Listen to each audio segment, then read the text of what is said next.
Welcome to Tech at Lunch, the podcast that satisfies your hunger for all things tech while you enjoy your midday meal.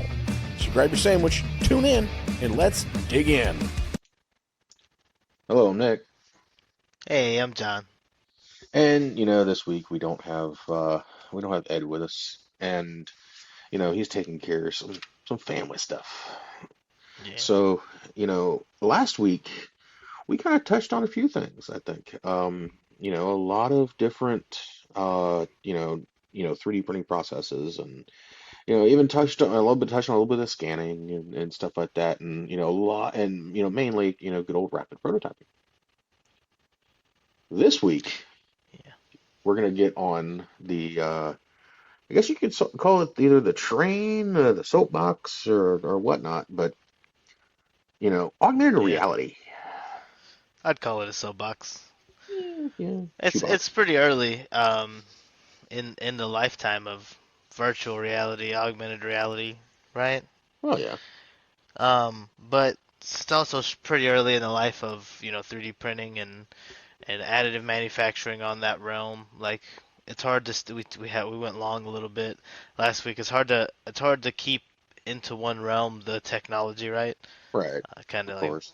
bleeds off into a lot of different other categories. We talk about space a lot and things like that because a lot of the applications are space Yeah, like that crosstalk. need they need more durability on their prints. But when I think AR, I'm thinking everybody, yeah, it's augmented reality, but I think it's something more like an overlay to help you assist your normal process or your everyday process. um, some indicator that shows up that doesn't need to be, connected to that machine. You have some type of indicator that you're either wearing or holding, as if it's a tablet you're scanning with or a camera you're scanning with, and you're overlaying some type of mixed reality on the screen, you know? Hmm. So I think there's a lot of different applications of that, and that's the kind of the first and kind of the biggest thought that I would have towards augmented reality and even thinking about 3D printing is how do these fields connect to each other? Right. So I think there's a lot of different examples. I don't know. What's the first thing kind of that comes to your mind when you're thinking Ooh. these two fields? Honestly, it's the augmented reality and rapid prototyping. Because if you think about it, Okay. if you say you 3D scan something, and you take that 3D scan, you load it through Blender. You can take that Blender image and throw it onto an AR based system and view it in real time.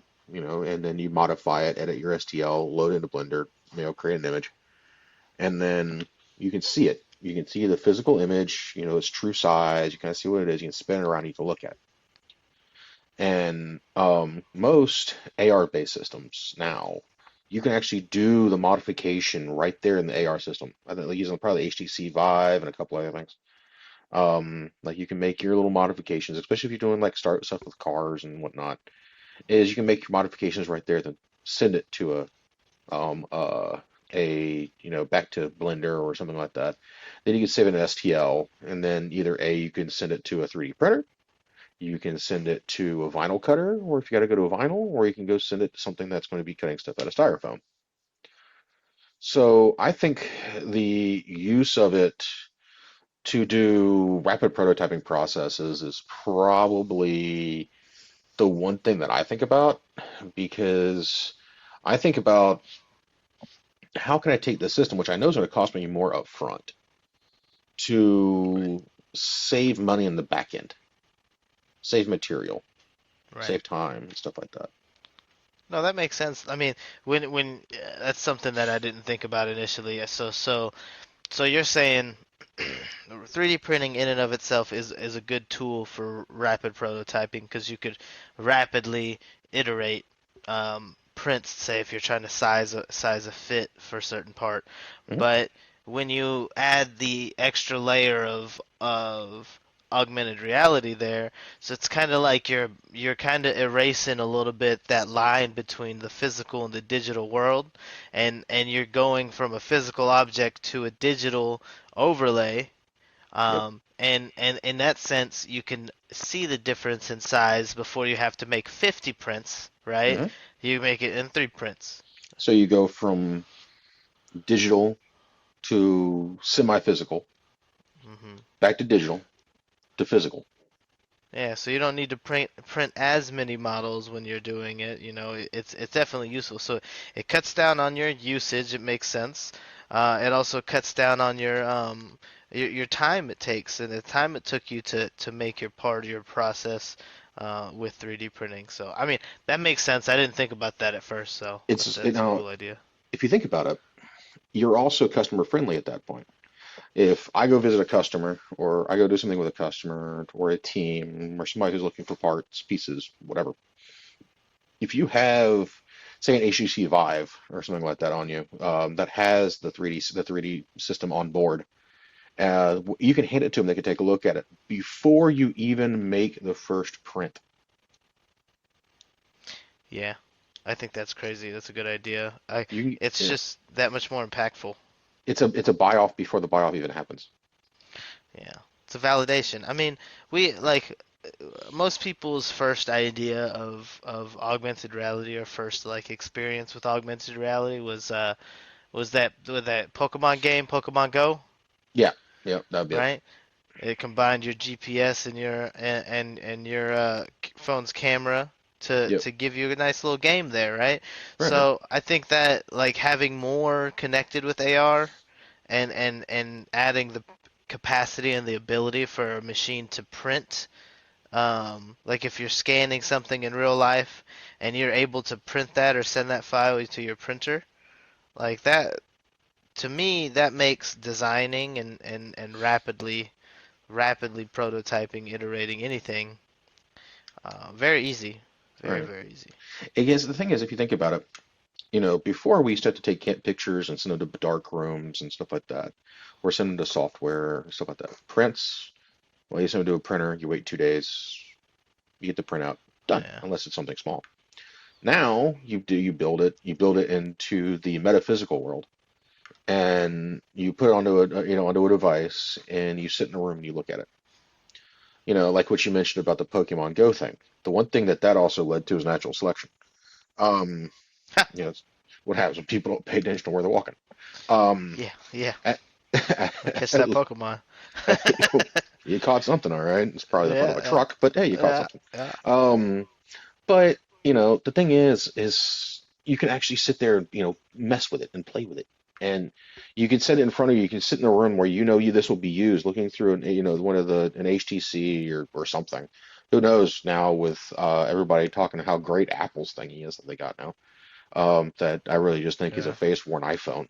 Um, and Yeah, you have to have a MacBook Pro or something like that to work with it. But hey, who's talking bad about that? Um, it's a but tough one, man. yeah, and it's I, also I, like what, $1,800? I think Everything? it's 3,500. Jesus Christ. Yeah, it's a little pricey. It's a little pricey.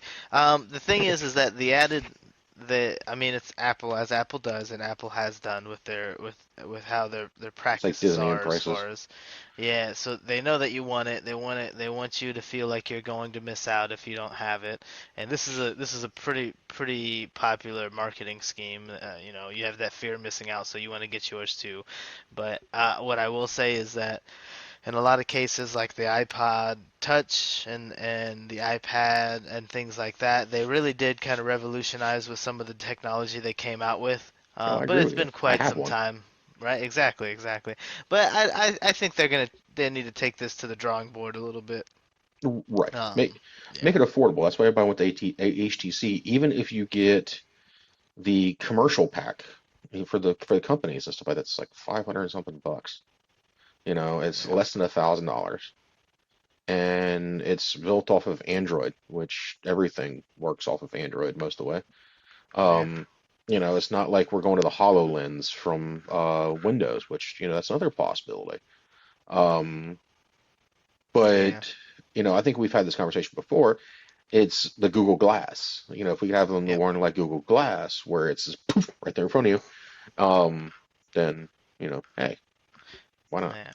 I mean, if you compare the vision that Google and Alphabet had for Google Glass versus what it looks like for some of these other like virtual reality headsets and companies, I Yeah, would I can say see that. that yeah, it's I mean they're all moving in the right direction, but for Google Glass, they wanted to me they had the best pitch for having AR connected into your glasses. Of course, not everybody has glasses, so you got to worry about fitting things and stuff like that, which ends up becoming a nightmare on how you can get updates and how things look, and it makes it very difficult. I had a friend who was like in the pilot program for it, Me too. and they were just bulky and not as um, cutting edge or as like high tech as it was made out to be, right? But I Yeah. have no doubt they're gonna keep working on that. I mean, I think if we augmented see him reality is the again, it's future. gonna, like you said, it's gonna take it by storm because you Yeah, got this thing that weighs, 3 or 4 pounds that people are wearing now. yeah, Coming from the HTC side of the house or from the Meta side or even from, Facebook side, not Facebook, but coming from Apple side, which I haven't really played with her, so I don't know the exact weight. I'm not gonna speculate, but yeah, I think they claimed it was like a pound and a half. yeah. I But still think it's front heavy though, so like there's yeah, still some stability issues to look at. and not gonna lie, they all kind of look a little dorky, but Yep. you know, it's put it bluntly. And the thing is I think that for a professional environment, I think the Google Glass was the way to go. For Yeah. something that professionals can use where it's like if you're working on something in an office or in a manufacturing environment and someone just, you can look at it in one screen while you're working on it, makes a whole lot more sense than, we see in other things. Yeah. Yeah. So I mean, when it boils down to it, Um, if anybody's seen like a Marvel movie with Tony Stark where he has like all these hollow screens and stuff like that are popping up, or like he's looking in like the glasses and things pop up, that's what we mean by some of this augmented reality things. A lot of science kind of emanates from like science fiction or movies, right? Mhm. But like it's the easiest if someone can picture it or show you what it looks like, it's easiest for someone to probably work on because they already have an idea of what they're working on in their head. And I think that's the essence of the augmented reality. I mean, Right. if I was a surgeon and I'm performing like a triple bypass on someone's heart, I think that first off, they probably don't like a lot of distractions. But second off, having something on the side that shows you, hey, this is what you've done so far. Here's his heart rate. Like all of the readers that are plugged in and beeping off to the side, having them all on the screen. I think it might make things easier, Right.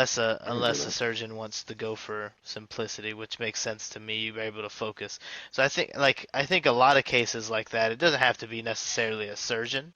Like for us, it would be like if we go into a station and we're trying to, let's say, recommend a solution, then if you can recommend the solution and show the solutions, like in some form, the final form of it, some way Hmm. to a customer or to the business, how could they say no, Right. right? It's like, like what you mentioned about the whole surgeon thing. You Hmm. can use these type of things, AR type of training where you get the hands-on training because I guarantee you there's not a lot of people out there that's volunteering to say, hey, I want to be a practice dummy for somebody that's practicing, but quadruple bypass. Yeah, exactly. It's not really something you see on like, I don't know, LinkedIn or Indeed. Um, Looking for definitely not dummies. something you're going to find in the job market. No, no. But, giving them a training tool so they can practice. Hmm. So they can get, moving. The guys who are like brain surgeons. You got guys who are, working on somebody's brain that do they're playing a violin. And it's one of those things.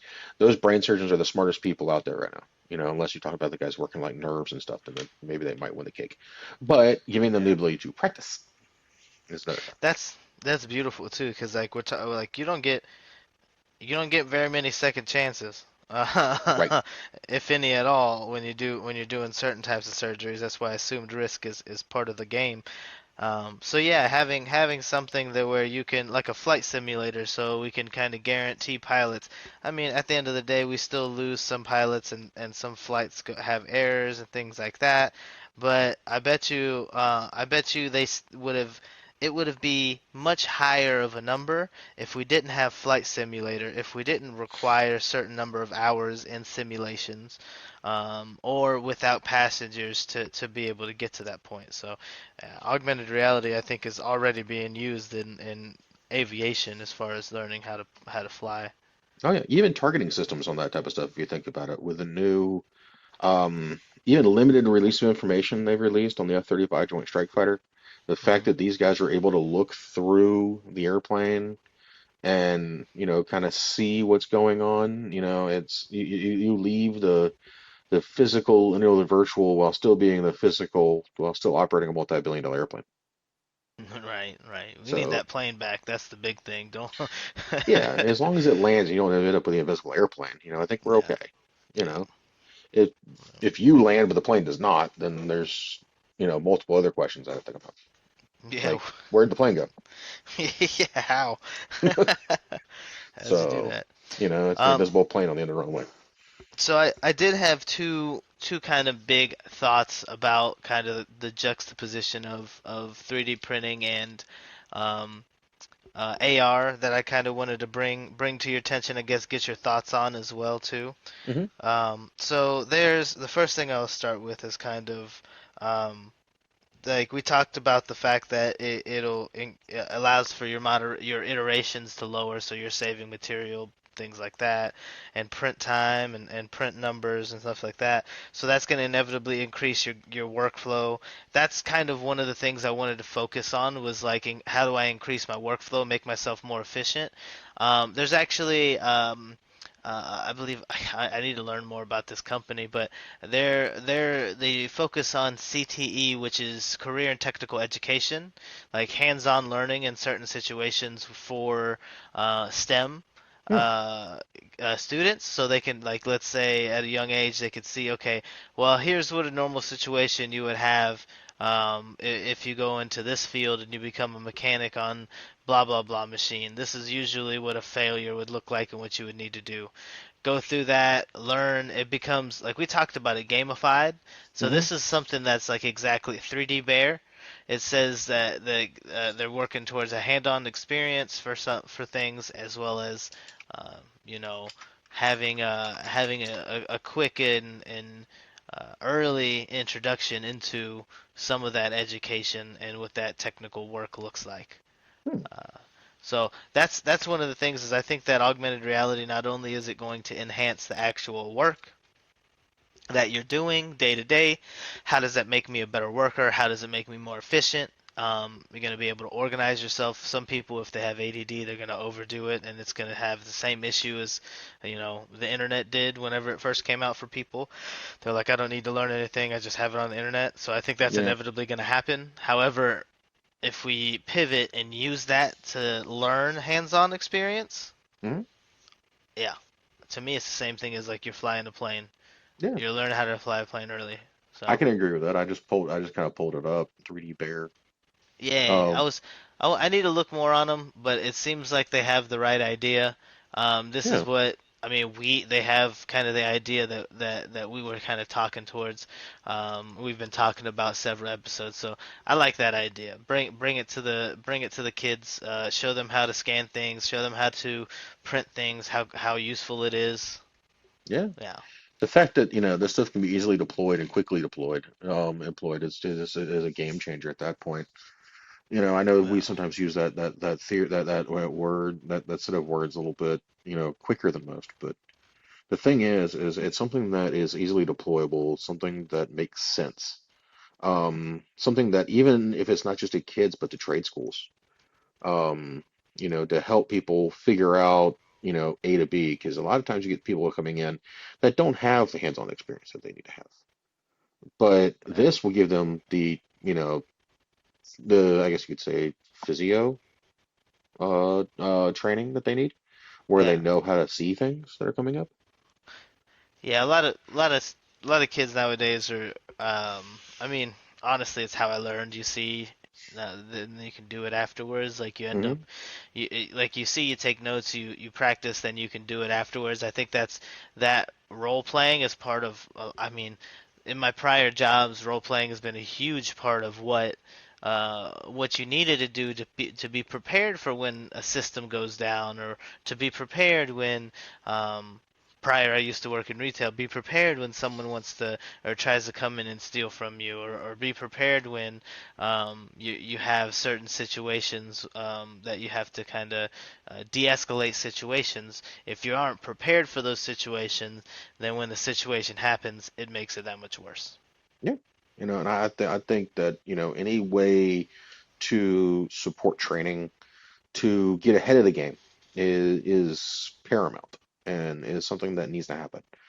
Yeah. Um, I think the use of AR and education is going to be pushed to the limit and maybe not the limit, but definitely pushed to the extreme in the next couple of years, where, the fact that some things that are hands-on are getting too expensive. So now you bring it into the metaphysical world where kids can now see it, deal with it, play with it, fix it. Hmm. Same thing as adults, because some schools may not be able to afford a robot or, a CNC machine or something like that, but you can do it in augmented reality if you really wanted to. Yeah, I think you talked about it before. Yaskawa I do. um, has a great system for this as well. Similar to kind of what we've been talking about. It's something where you could learn and work on and teach Kuka robots without actually having a physical, you know, yeah, Kuka robot, which is like tens of thousands of dollars, right? Yeah, in the most part, yeah. It's like if you think about it, when you start getting into the different uses, especially teaching and training and immersion type of uses, where it's not really, you're not in a point of where it's there to make money, but it's there to make a difference, I guess you could say. Um, is the ability to use AR and museum curation, and also using AR in in the restoration of historical artifacts that may not be around anymore. Hmm. For example, they're like the right flyer. You scan the right flyer, you give people the ability to be in it, see it, see how it would look sitting in it, and stuff like that in a AR type of environment. And Um, just for clarity, you're talking about the plane that the Wilbur brothers flew on, yes, the Wright brothers. Okay, yep, got you.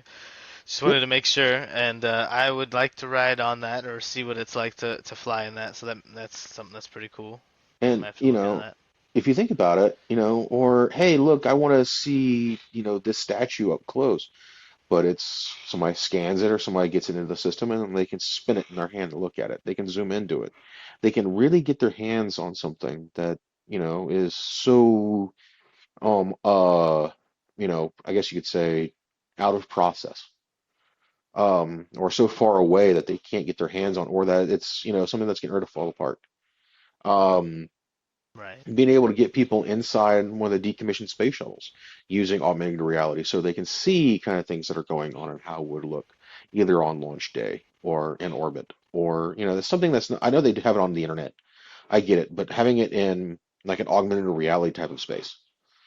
Um, Yeah, so don't they have theaters or like experiences that make it like I'm pretty sure there's a few examples of augmented reality that puts you inside of what a hurricane is yeah. it would feel like, so you can experience actually that those kind of conditions.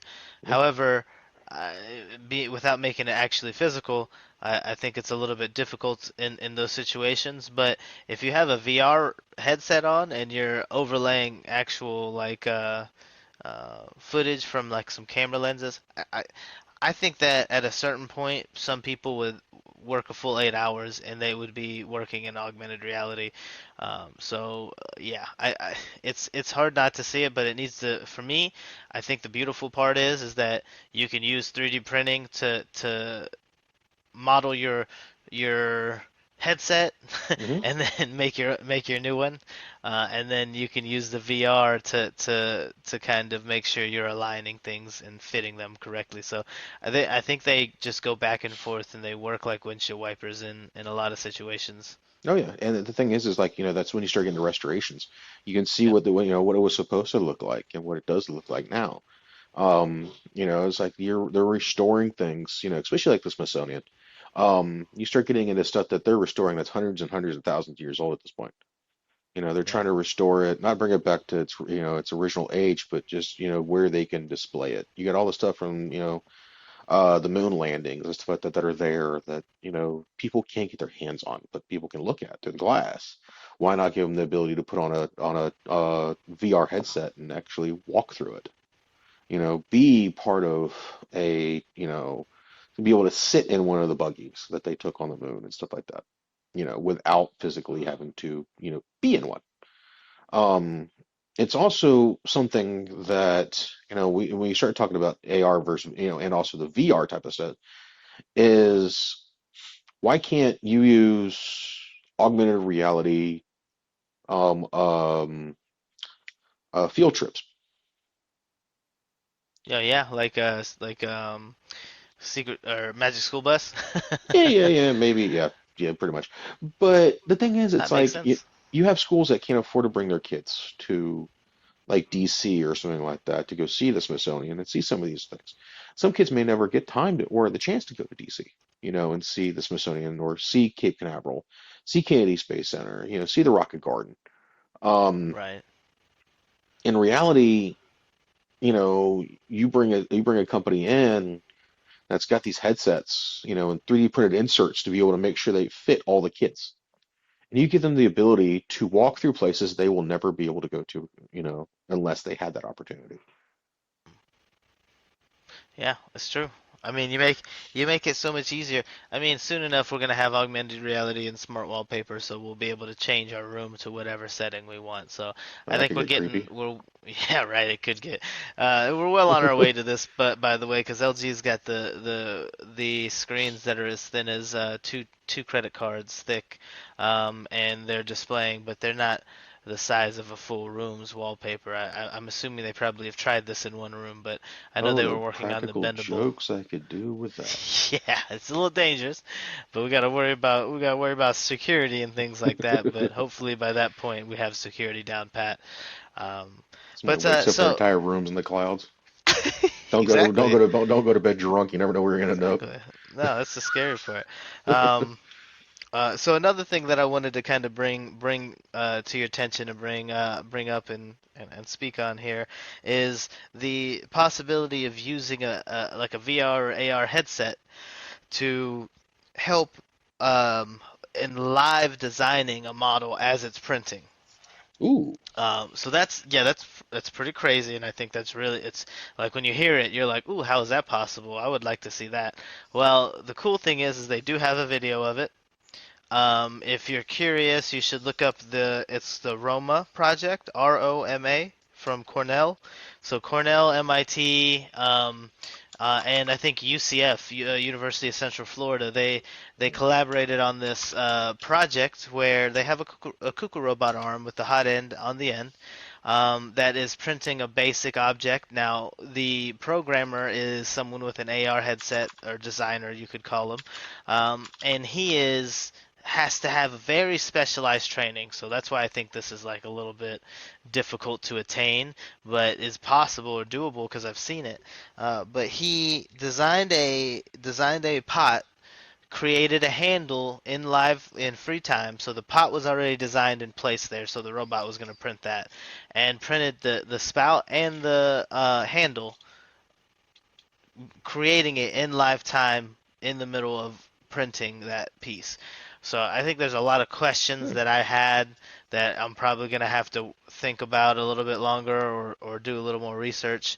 But from basically just hearing that, you, you probably have some questions too, Nick, I bet. very much so. I think I just found one of the articles on it, and Yep. Yeah. it's. Well, you're kind of drowning out there. Sorry, I Um, was kind of like talking to my hand there for a second. oh, no, you're Um, fine. I was reading it, and now I see where you're talking about where they made it, and then I see the one where Mhm. Mhm. they made an It's pretty airplane cool. model Yeah, stand. the handle, the stand. They actually, Yeah, the cool thing about that is they changed what their print bed was. So they got a clamp and they clamped the model of that jet to the print bed so it just doesn't move, and then they leveled to that point and then drew from that point the stand and then flipped it upside down and it stood on it. It was strong enough. So I think that part of that is kind of it comes from the structure that they printed and the material they're printing out of. So that test to me is more of an indicator of what they're printing with as opposed to the style and how they're printing, modeling and things like that. However, they made it in real time. yeah. Like I watched them, yeah, I watched them draw those lines. There's a there's supposed to be a paper on it. I'll have to find the research paper and take a Yeah, look. we gotta do Um, some research into that. but But Cornell's been the main pusher for that. yeah, Cornell is known for AR. I'm kind of, I'm not gonna lie, I'm kind of surprised UCF's involved. Um, to be honest with you. But, it's one of those things. UCF is getting better and better with some of their material sciences stuff. Um, not to say they're great at it, but they're definitely not good at football. But um, we know that. Uh, what else? He can't keep a coach more than 3 years. Um, It's but true. yeah, from down there, so believe me, we used to call you can't finish because they'd always change the degree path halfway through and you're stuck.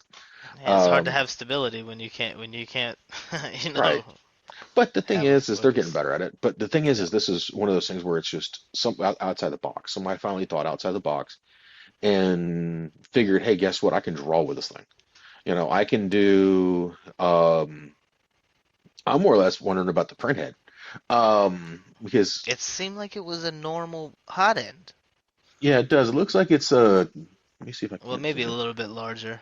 No, it really you got the extra you got four tubes coming in, and you have it looks like a CHF or something like that, high flow on one side, and then everything else is controlled on the top of it. So it's actually pretty cool, and it's kind of interesting that they tied all that to an industrial robot. So they probably used a um does it say what I know they used Kuka, but did they say which one they used? Um Oh, I'm not sure. I mean, I don't know if it is even a Kuka robot, but yeah, I it is. just It's Kuka. it is okay. Yeah, it's Kuka. It looked like the front of it, but that was Yeah. just I was focused more on the print and kind of what the designer and the goggles were doing as opposed to anything else. I Yeah, mean, I think it's yeah, cool because it's definitely something that you would never really pay exactly. attention to until somebody decided to do it. So I don't think anybody thought about that. Said, hey, guess what? I can draw in physical space Yeah, yeah. using a robot or a 3D printer of some sort to I think do it's a little this. difficult though. I mean, to me, if you look at it, it's very rudimentary, the designing.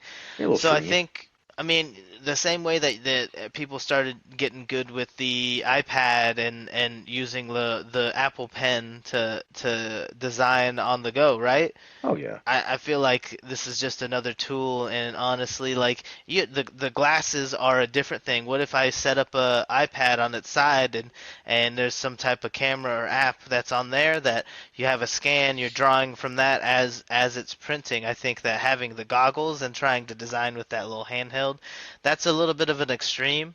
It's really cool. You can do it. It's Hmm. proven. We see it. But I think the more realistic, probably version of that is having a station that's near to but not like that close in the safety curtain of the robot, right? Yeah. And then you can design from there. probably with a stencil or some type. But that would be, in my eyes, that would be augmented reality. If I have an overview of or a scan of an already printed model, and I'm trying to add pieces, or I have half a model and I'm trying to add pieces, I would still call that it's scanning the print which you have currently, showing you in updated real time what it is. That's augmented reality and 3D printing. That's instant um, prototyping. Yeah, Instant. it's Not even fill in the just blank. rapid. Yeah, You know, exactly. it's for me. I could see that helping with like if you're doing like suspension geometry parts and stuff like that for cars, or you're doing like intake manifolds. It's like I have this, and now I have to build to this. Not all engines are the same. Not all headsets are the same. So you're kind of like building in and stuff like that and changing up. Hey, I need something to fit this knuckle. I need something to fit this spring perch. Um, and the printer just goes, okay, cool, I got it. You take a picture of it, you look at it, you kind of, change it in the AR world while it's, starting to do its own thing. Where I would kind of be interested to see this actually take shape and take flight is in resin printing. Because since Yeah. resin printing is by light anyways, that means that the design can always change until that layer is been, well, defeated. Yeah, I think it's gonna form some different, like, you know how pottery became its own like art Yep. form, steel working and things like that. The material, the medium just changed, but you're definitely just, forming whatever material you have. I think this is just another form of that. I mean, it's gonna get to, like, with resin printing. One thing I know now is if I have a print and I break my resin print and it's two pieces and I just want to reattach them, all I got to do is get a little bit of my the resin I printed it with and brush on like a couple layers on both sides of the uncured resin, and then clamp them together and hit them with some UV rays, and they're fused again, they're cured again. Hmm. So there's ways that people can, and similarly with FFF or FDM printing, there's these pens, right, that do similarly what we're talking about, but the pens themselves have to heat up and extrude, so it's not the robot arm. However, I think that these are very similar ideas. You just, instead of having something like written and you can confirm or delete it, you have to physically print with the pen or paint with physically paint with resin. But these are much harder for you to get a form or a structure out of, as opposed to actually having the whole thing change as you're printing. Right. And the thing is the Cornell design brings the A into Steam, and it brings the art Hmm. into it. It lets people design and draw in an augmented reality cyberspace that's usually controlled by math. It brings in all facets of STEAM, or STEM, but adding the arts in there. STEAM is because now you're dealing with people who are, you got the science portion, you got the technology portion from the AR, you got the engineering side, you got a robot arm, you got the arts, somebody being able to draw it out, and the math side, which is all coming up with what algorithms are having to run to make that actually happen. Right. Exactly. It's the total package if you think about it, in the grand scheme of things. Yeah, You have some material it's sciences and stuff like that going on. it's definitely very hard to emulate, and but it's touching so many different aspects. It's the culmination of um, a lot of different breakthroughs in many fields of science. But augmented reality, I think, is something that's, to me, it's such a key, a great tool to add on in any situation. I can think of a million uses for it, even in just our workplace. Hmm. If I'm able to kind of, it makes, I'm not a big fan of the goggles. I'm just going to be honest with you, because to me that's putting a screen in your face and that's separating you from society or from the rest of the world. To me, augmented reality should be a way that everything is brought together and just more information displayed and available. So I think as we progress through, you know, time and things like that, we're going to start having more breakthroughs where we can probably get to a point where it might even be as simple or as small as a contact that you could put in your put in into a single eye or maybe both, and you can have an overlay of the environment just right there. I know some people are probably going to be a little bit adverse to that, but a contact can get taken out. So at the end of the day, for me, if this is something that is a tool to make us more efficient, to make our lives easier and things like that, make us more connected, I say we go for it. I think that that's the clear cut path forward for this. I see, of course, like when we looked at 3D Bear and Roma, there are thinkers that are pushing the bounds. Hmm. Absolutely. So I think that if we can get to a point of, well, we're going to get to a point where AR itself grows, and we're already at a point where additive manufacturing and 3D printing is in every industry. It's going to seep into VR and AR. Oh I yeah, bet definitely. it's already have quite a bit, but I think that these two are going to be very, very. It's going to be hard to find one without the other in the future. Very much so. And the thing is you're moving away from some of your basics. Not your basics, but more or less your well, yeah, your basic materials and stuff like that. Moving more to an advanced side of the house because now you can see what you're looking for. You see what you're looking at. You're always focusing on that next level of design and usability. So I think as we move forward with the AR side and the VR side and how it's worn and how it's used, I think we're kind of moving forward because if you think about it, think about all the times that we can get rid of scanners that people are carrying around on a daily basis and move that to a lens that can do the scanning for you, Yeah. Yeah. that can validate part consumption and stuff like that at that point in time. And now you've reduced the dexterity requirements for somebody. So now you're able to take jobs that were only open to people that had full dexterity, and because they can handle a scanner, to somebody that can wear a headset and touch a virtual button. Yep. Now we've opened up that entire world to somebody. Yeah. You It, you really make a digital workplace. right, and you make things more and more user and people friendly. Yeah. Yeah. If it makes, I mean, everybody just wants to push efficiency. We live in a production-based world. A lot of other companies do too. You have to measure KPIs in some way.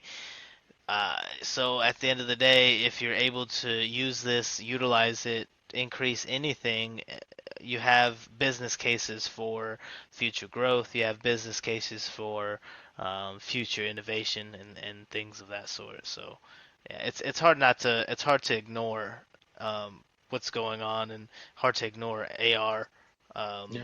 by itself. So Like as I well as saw 3D printing. something one day called it was augmented reality picking. So it's part picking, but it was done under AR goggle. So it was grab this part here, grab this part from here, grab this part from here, and it would show you in the glasses where things were being picked from. Oh, And okay. it kind of took the let me go read a sign and get confused about where I'm going to, oh, this is it's a traffic light. How many Yeah. traffic lights tells me how many of these things to pick and stuff like that. So, definitely seen that. Definitely seen also where it's helping people kind of move from jobs only being, like I said, like we were talking about earlier with the dexterity Right. thing, but making people move from jobs where they usually couldn't have those jobs to jobs where they can. People who are they're confined to home that feel like they don't have a way out. Now they could put on an AR headset or a Meta headset or something like that and be part of that workplace. They can be part of that project. Yeah, which is really cool to think about because you used to not have like this connectivity wasn't a thing that we used to have. So it's nice to see. It's a little scary, I would say, for some people, Hmm. just because of how how realistic things could be for certain fields or certain things like that. People may not like how they end up being dealt with as far as working with the augmented reality and automation and things like that. So it's definitely something to think about, something to kind of consider when you're working with both of these fields. Is yes, they stand the possibility of not necessarily taking someone's job, but in the sense of efficiency, they should be making your job that much easier, It right? gets away from the physical environment. hmm hmm It opens up the realm of, But you true still need a hybrid. You still need a quality tech. You still need someone who is validating because a robot's output is only as good as the input. And Right. unless the machine has been learning for a very long time, they're not going to know the process that you're trying to introduce. And Hmm. if you're in a situation like us where engineering needs to make changes or wants to make changes to maintain some type of standard that they have pictured, then it's hard for some machine and AI to keep up. Right. And I saw So, something one day, I think it was last week actually. There was a company that designed their entire office complex inside VR or inside Meta, the metaverse type of thing. And they bought all of their employees headsets. And because they're a distributed company, they're not all in one spot. They got people, work from, other locations. And they give these people these headsets so when they have meetings, they bring everybody together, inside the metaverse, inside their office, inside their meeting room that they actually used to own when they owned a building. And they say it's a time where they can bring everybody together, everybody sees each other, everybody kind of knows what's going on. And they actually have meetings with everybody in a AR controlled cyberspace. hmm. And they'll have AR controlled meetings or AR meetings, doesn't matter. Kind of like not exactly Second Life. Second Life was pure VR, Yeah, right. but hey, if you could somehow import or transplant yourself like that, we don't have transportation or teleportation just yet. We're working on it, but um, I mean, this is the next best thing, next Yeah, closest thing. let's not get to the movie Upload. Um, Yeah, yeah, yeah, you're a couple yeah. hours of a waste of time. Go watch that. Yeah. Um, so I thought that was a TV show. There's a lot of it is a science TV show, yeah. fiction that kind of touches on the thought of what consciousness is and as it transforms through. I mean, that's a question or a topic for another day, though, because that's a rabbit hole um, Yeah. that doesn't just span technology side. That's like a metaphysical. That's like almost a spiritual, psychological Yeah, that's one of conversation. those ones of how weird do you really want to get, Yeah, you yeah, know. But it's one of those things of where AR and AR and VR, mostly since we're talking about AR, is able to support, all processes, through a company, engineering, yep, manufacturing, administrative. If you think about it, look how it can help with interviews, and stuff like that. It doesn't yeah. let You somebody can have hide it. behind a screen anymore. Yeah, you can have someone prove or show their technique. I mean, don't get me wrong. I'm probably just like everybody else. I don't like someone standing over my shoulder and watching me do stuff, even if it's something I do all the time. Like I don't need someone standing over me like that. It kind of adds some unneeded pressure, like for no reason. But at the end of the day, if you need to prove and it's for a critical topic like a surgeon, that surgeon better be fine with someone standing over their shoulder because there might be a second surgeon there that's helping them, Right. right? And if you think about it, when it comes down to like interviews and stuff like that, now you have the in-person meetings or in-person interviews for people who are outside the state. You bring them in, you have a conversation with them, and you're there, well, metaphysically, I guess you could say. Yep. But you're still have that one-on-one type of feel, with everybody in the same room. And, it kind of fixes this is how I feel about, this, type of nonsense, you know. Yeah. But, like you said, it also helps with the 3D printing side of the house because now, it's a whole other way of being able to check your STL. You never know what that STL is going to look like until you throw it in the an augmented reality thing. You spin around a little bit, you take a look at it and go, oh, that's a little wonky, and you edit it real quick and you throw it to the printer and the printer spits it out and hey, look, it matches. Yeah, if you get you can see errors before you even have to print once. Right. It just makes sense to me have to have some type of form of a checker. I mean, we talk about using augmented reality all the time with we talk what was it, spaghetti detection. Hmm. Spaghetti detection even does it uses kind of lidar and some type of augmented or AI to show you, hey, this is an issue here. We're using these things already in the process, but I think we're getting from like the micro to the macro level as well. Right. And I think we're about there, I think getting there at least. I think, Yeah, seeing things in the physical and seeing things in the digital is something that is definitely going to be a way of the future to be able to support, not just the spaghetti detection, not just the design and the modeling. It's the theory of being able to see what I designed in physical space inside that STL format and what actually came out in hard space. So what actually came out from the machine, do they match? I can overlay that STL in AR over the STL that I actually printed and make sure that everything came to the right layout. It's right. definitely a QC check if you think about it. Yeah, exactly.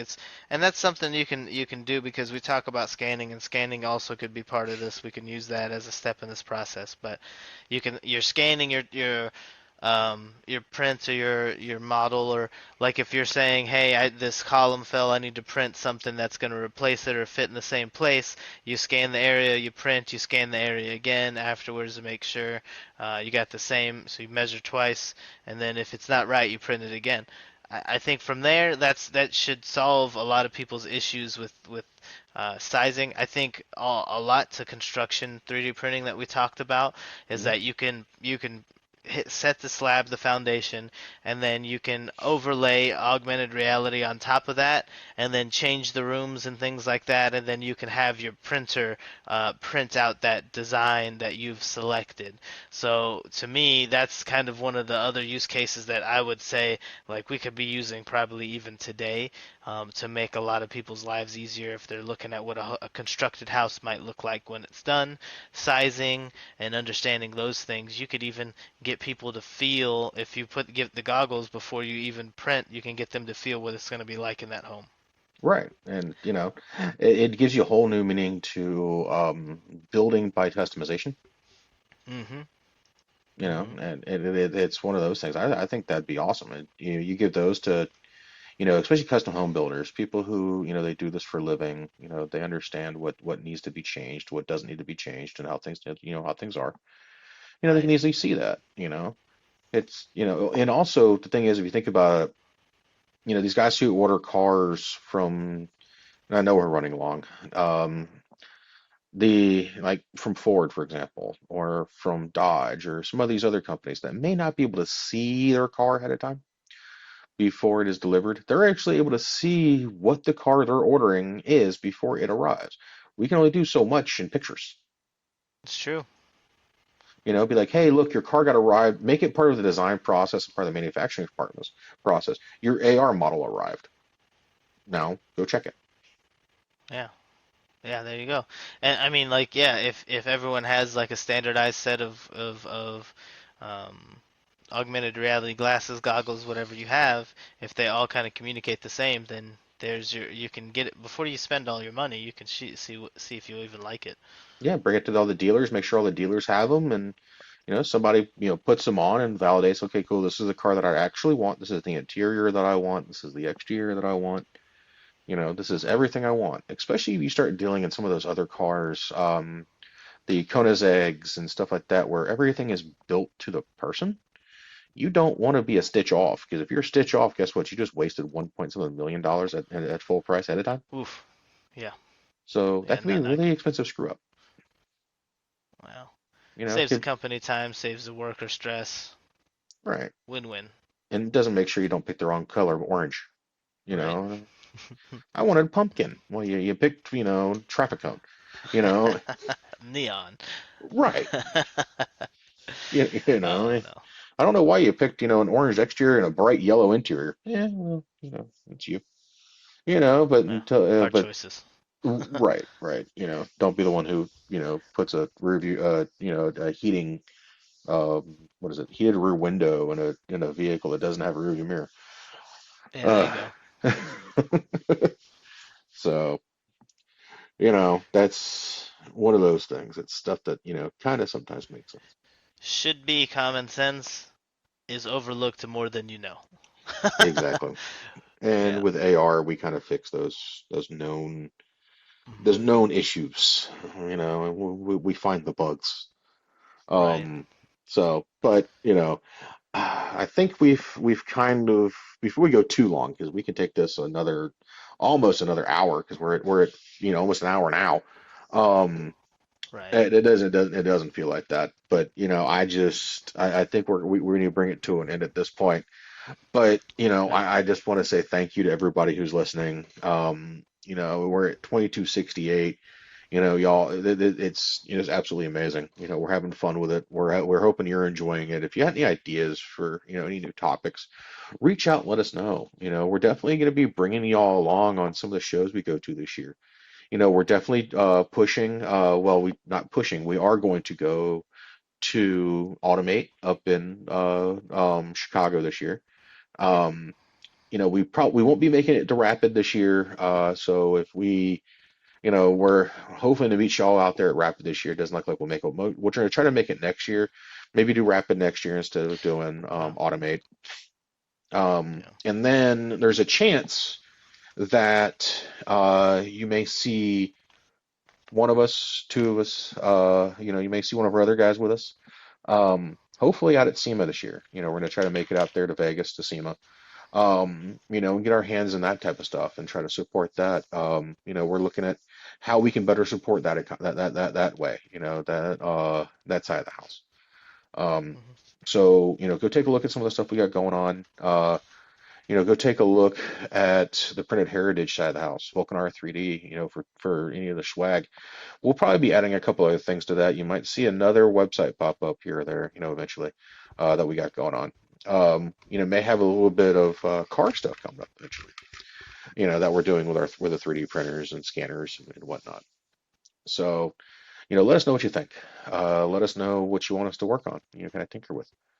So, I want to say thank you. I appreciate y'all, and y'all have a good one. Turn it over to you.